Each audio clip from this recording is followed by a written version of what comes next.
নমস্কাৰ বন্ধু বান্ধৱীসকল স্বাগতম জনাইছো মোৰ আজিৰ ভিডিঅ'টোলৈ এয়া ভকত আহিলে ভকতে এতিয়া মানে গোসাই ঘৰৰ প্ৰতিষ্ঠাৰ নিয়ম কৰি আছে মাজত যিগৰাকী পঢ়িছে তেখেতে মেইন নিয়মখিনি কৰিছে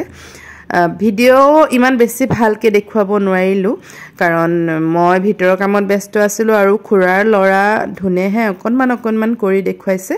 অকনমান কেমেৰাটো মানে ইফাল হিফাল হৈ গৈছে আপোনালোকে সেই কথা আওকাণ কৰিব ভিতৰত এয়া আমাৰ কষ্টুগুটি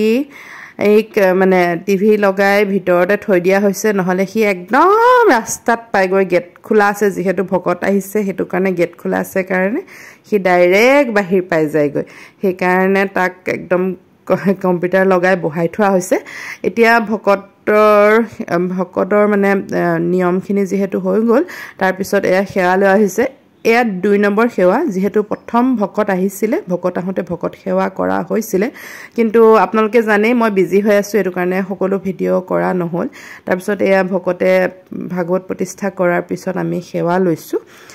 ঘৰৰ সকলোৱে একেলগে সেৱা লৈছো আমাৰ খুৰা খুৰী হতু আহিছিলে আপাদেউ হতু আহিছিলে সকলোৱে আমি এতিয়া সেৱা লৈছো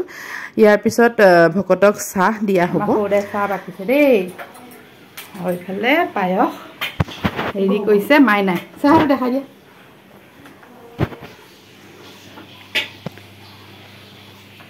এই পায়স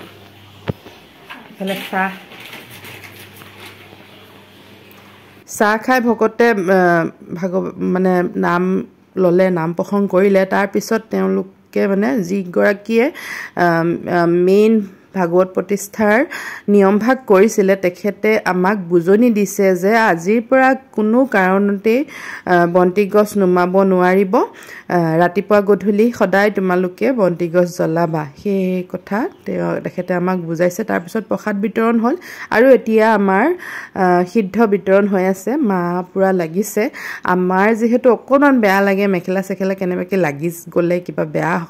বেয়া হ'ব নিচিনা লাগে মানে মনটো খুকুজা লাগে আৰু জেগাটো যেহেতু একেবাৰে সৰু সেই কাৰণে আমি একো কৰা নাই মা লাগিছে আৰু লগতে মিষ্টাৰ কোঁৱৰৰ ভাইটি আৰু লগতে খুৰা তেওঁলোকে লাগিছে এয়া এতিয়া ভকত বিদায় নিয়ম কৰা হৈছে এখনি বস্ত্ৰ অৰিহনা আৰু তামোল পানেৰে ভকতসকলক ধন্যবাদ জনোৱা হৈছে তেখেতসকল আহি আমাক গৃহত পদধূলা দিলে আমাৰ